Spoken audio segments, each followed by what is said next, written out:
I'm not too loud. I got a bit of a headache. Was that with Courtney Lovell last night? Old Courtney come round. We had a few bottles of baby sham, a couple of snowballs. No, I was thinking back to Kurt's funeral, right? Because I don't know if you read about it in the papers, but I was a very good friend of Kurt's. He was a very nice lad. You know, all that big Nirvana Smells Like Teen Spirit. He loved nothing more than the game of drafts. He was a lovely fella. He'd sit there with a cup of coffee, and what he loved was a joke. He liked a gag. And I knew this. And I was invited to the funeral, and I went, and I was sitting just behind Mr. and Mrs. Cobain, right?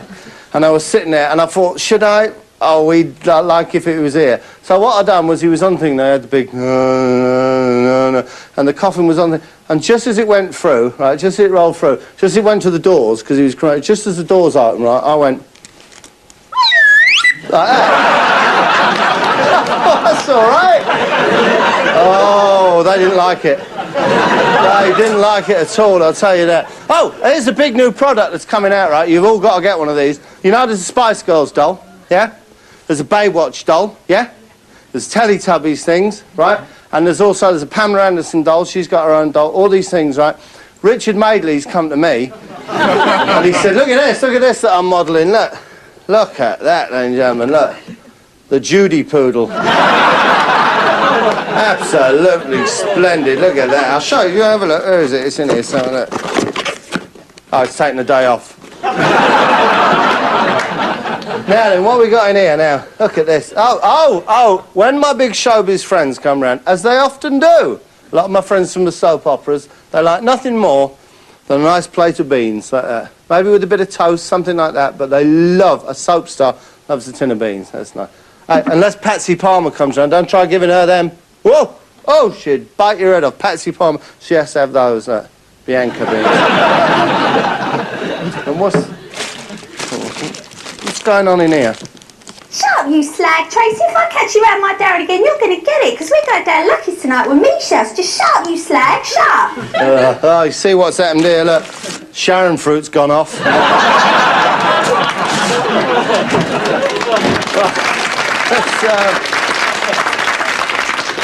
have a look what my family's got in here for. I don't quite understand what's going on here at all. What's all this about? Look, some ham. Some ham there, some value ham, and a photograph of my very good friend, Mr. Earl Spencer. Ham and Earl Spencer. I don't know what she's got in mind here. Let's have a look.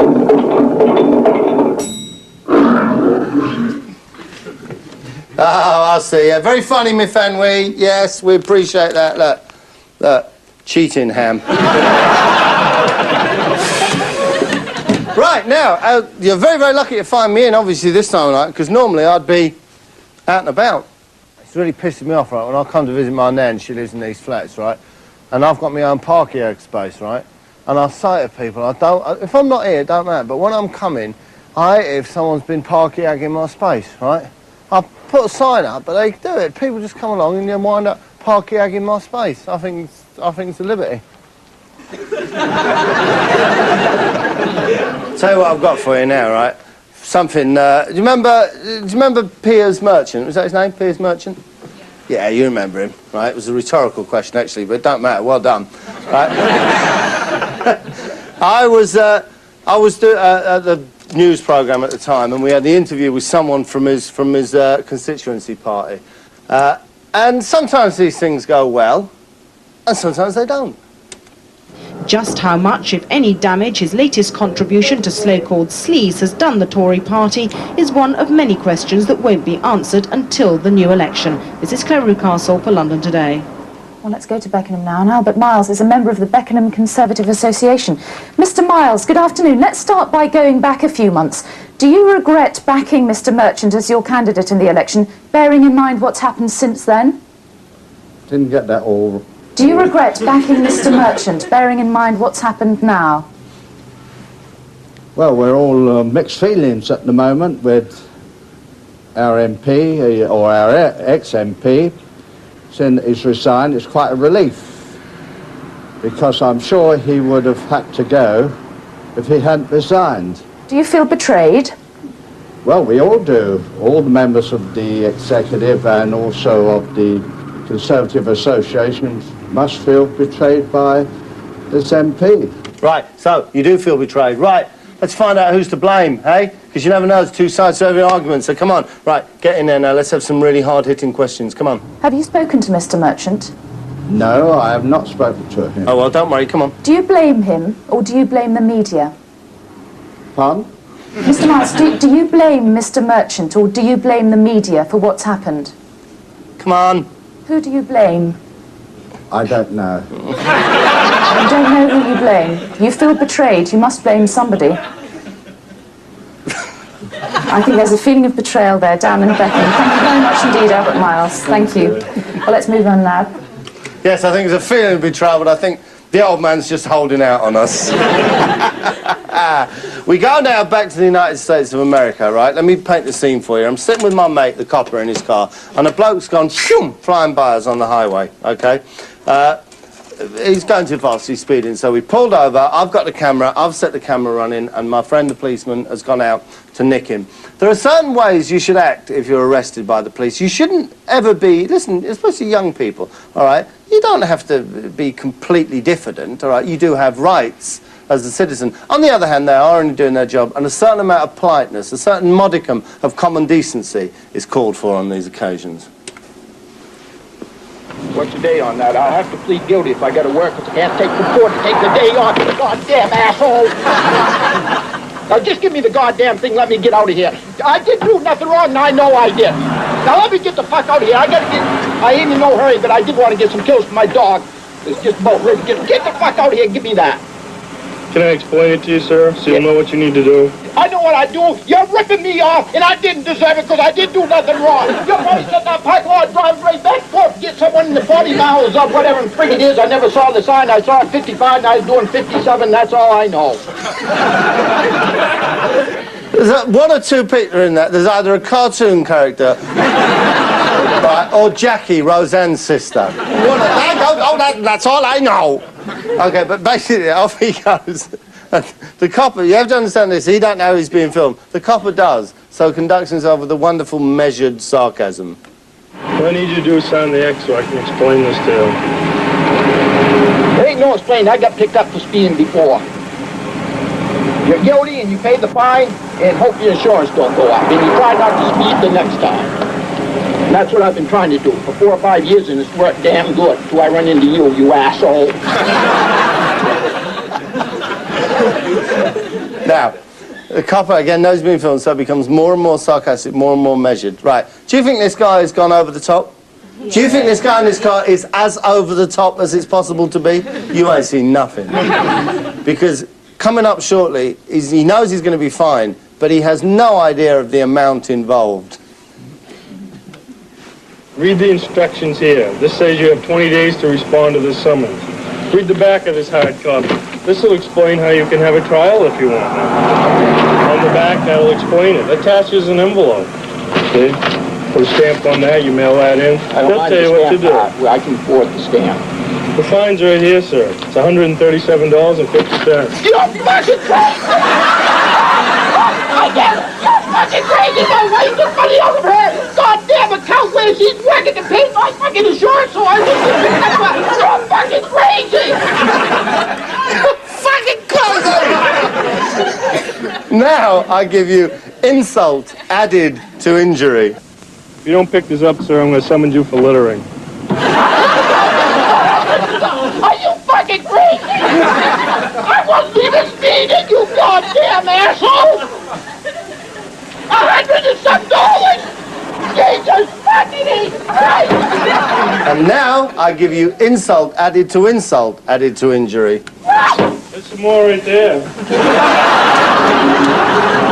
never heard of something like that in my life, you goddamn asshole! You fucking asshole!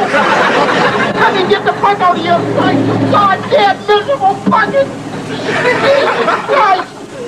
I don't mind. I feel bad for the guys out of work. I pay my goddamn state taxes. A good fucking bunch, too, let me tell you. Now, coming up, just as he's reached the very peak, and suddenly he realises A, littering, B, speeding, and also he hasn't given him an insurance document, right? He's uninsured, and suddenly comes flat back down to earth. I'm giving you a warning on the failure to produce insurance. That's expired. Didn't I give you another one?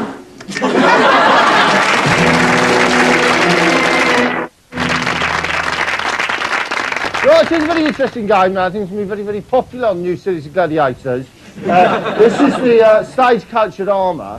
And what's happened, the contestant sits here thus, and then the gladiator will have his own stage-cultured armour thither.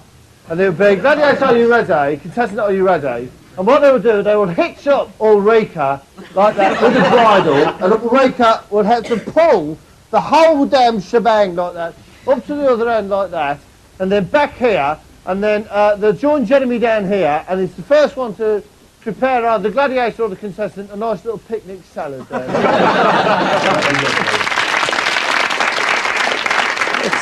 I'll tell you the truth, ladies and gentlemen, it amazes me. You can get a publishing deal for anything these days. This bloke here, Michael Hardcastle, he's done a series of books about the sexual organs of celebrities. He's done one on Jeremy Beadle, one on Tarby, one on Michael Barrymore. That wasn't much of a volume, obviously. And he said to me, can you do it on me? So a couple of grand, yeah. So he's written a book about that. He said, you might want to buy it if you see it in the shops. That's it. Now, this book is a fascinating book. This is written by my very good friend, Mr. Mao Zedong. Because I used to be on the phone to him all the time when he was completely reinventing China. And he was spreading communism across that huge nation. And I used to say to him, sorry, Mao, Millsy, yeah, all right, darling, yeah, and you, yeah. For the telly, I'll drop the hat and the jacket. All right, darling, yeah. Yeah, I'll just, this thing where you're doing, where you're completely changing the whole social and political outlook of the country, do you have canapes at that and little sausage rolls? And do you have to sit people in a certain order? And do you do a certain wine with the red meat and a certain wine with the chicken? And in the end, he got so annoyed with me doing it, he wrote this book just for me, just so I would know, basically, a revolution is not a dinner party.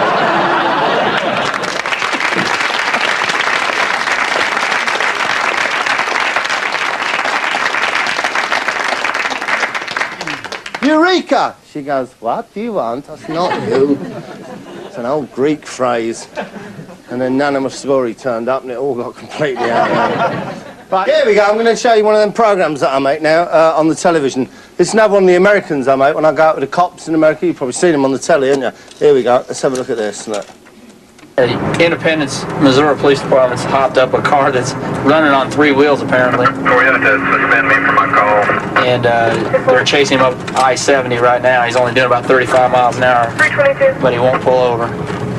So they got the county and Independence chasing him. He should be coming up on us here in a minute. So they got a car running on 3 wheels and they've got all these policemen. But how are they going to spot it? Probably so many cars on the freeway. Now, how are they possibly going to spot that one? That'll be it. I can't believe that car's still going. That's amazing. Yeah, correct me if I'm wrong, that's the chap we're after. Now, many, many years ago, ladies and gentlemen, if you don't mind me calling you that, I used to work up north, strangely enough. I gave it up in the end because you couldn't get, like, biscuits or anything up there. But this is a programme I made with 2 people, John McGregor and Ray Gosling. And it's basically a programme where one of them would be, it's called On Site, one of them would be on site, Gosling, and John McGregor would be live in the studio, and they'd have a debate about a big issue of the day in the local area, which, you know, you can guess what it was up north. Ah, custard, thick or thin? But anyway, let's have a look what we got. We have an assurance from... Oh, sorry, this bloke, let me warn you straight away. Have you, anyone here ever been on the television? Right, let me tell you one thing about being on the television. It is irresistible. You think you won't do it, you promise yourself you won't do it. Right up to the second the camera starts rolling, you're telling yourself you won't do it, but you will. You'll do it. Mr. Fisher, that he is going to come round and inspect the properties and do what he can. We've had advice from Mr. Do it. It's got to be done, hasn't it? Always finish, even in practice. Anyway, let's have a... Who is he, this bloke? Anyway, hang on. We pass on now to introduce a man who has spent his life creating more and more new sites for gypsies and tinkers in the Northwest. And he does it by something we're quite familiar with. Making ridiculous faces on camera. So what we're going to do now, we're going to cross over live. This guy here wants the Gypsy encampment, and he's with John McGregor. Over with Ray Gosling are opponents of the Gypsy encampment. Now, Ray's got two problems. A, okay, he's got a bit of heart searching because he's right on the, you know, he agrees with the Gypsy cause. B, and you're not to laugh at this, right, he's got numerical dyslexia, right, which a lot of people have, and it's not funny, so I don't want any stupid childish giggling. Thank you. I feel a little bit odd because I've always supported gypsies and everybody agrees there should be some proper sites to park in each town. But the people who've come with me now are not happy at having them with them. They're four farmers, there should be by now. Five, actually. It really doesn't matter because we're with you 100%. Made a little bit of film showing the site and how close it is to the houses. Here is the little piece of film. It's near to a hotel called the Lee Gate between Preston and Blackpool, which a lot of people will recognise because it's near what was the main road to Blackpool before the motorway was built. Now, how could they possibly think about putting a gypsy camp in front of a beautiful hotel like that? My God, they must be mad. And you don't like it? No, we don't like it at all. They'll bring a lot of dogs, we keep a lot of sheep and cattle, and we're afraid of them worrying a lot of the sheep and we'll not be able to look after them at all. Well, they're farmers, and that's what they worry about. All the gypsy dogs worrying their sheep and cattle. That's fair enough. Maybe it's a bit unenlightened, but this was back in the 70s. No, how many there would be accommodated on that 15 site? or 20 families, and as I was going 20. As I was going on to say, it is quite near, but quite a distance away from houses. It will not interfere with your farms. Each of those families will have 2 dogs each. And we've had enough worrying of sheep and one thing. I'll tell you this, Mr. Farmer.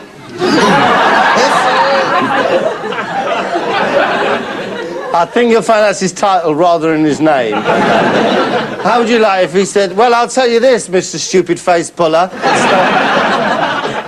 If your sheep worry the dogs, I will be the first to come down and see you. I'll bet you would. Yeah, I think what they're worried about is the dogs worrying the sheep. But fine, now maybe the sheep will worry the dogs. I'm going to have this site, whether you and your sheep like it or not. And I'm not stuffing it down your throat. It's simply that people are far more important than sheep. These people have had a bad time, and Preston is now going to pay back the whole of the 8 years. Now then, Jim, what have you to say about this? Well, I think, Shay, if you hadn't any sheep, you wouldn't be able to live without something to eat. And that's a bit of a facetious remark. I think sheep Come are more on, important Ray, keep than your people serious.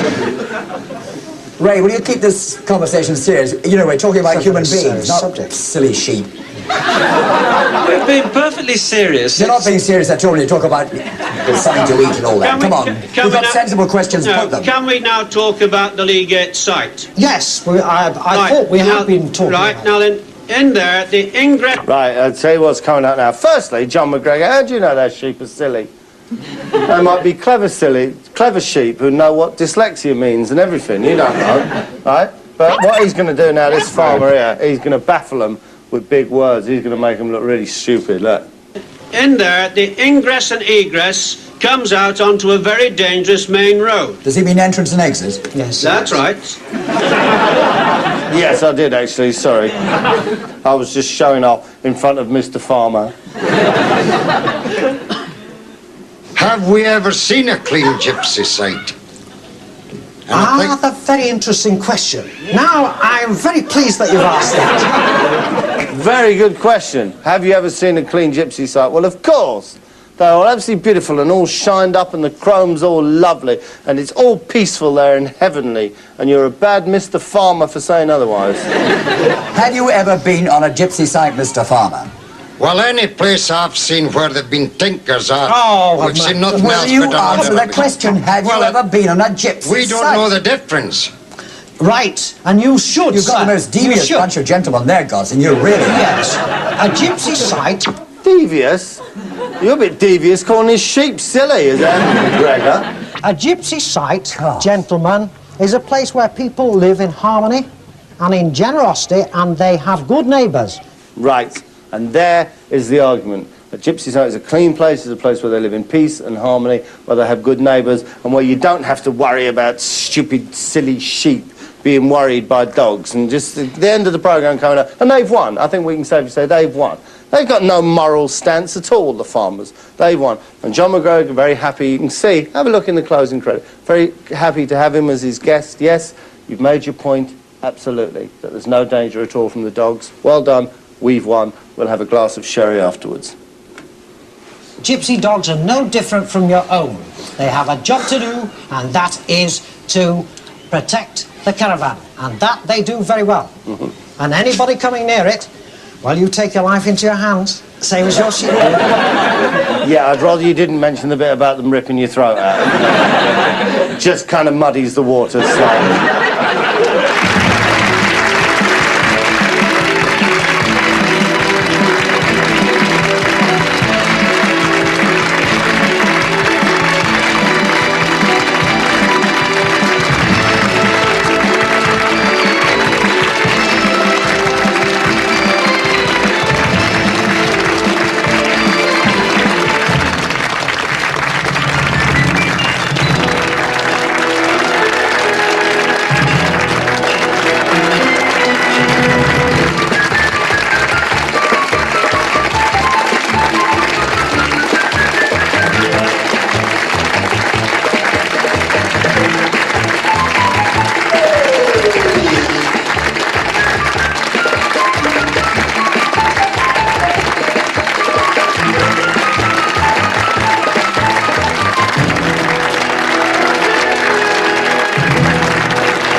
Do you regret doing the Judy Poodle gag in the light of what happened to Judy?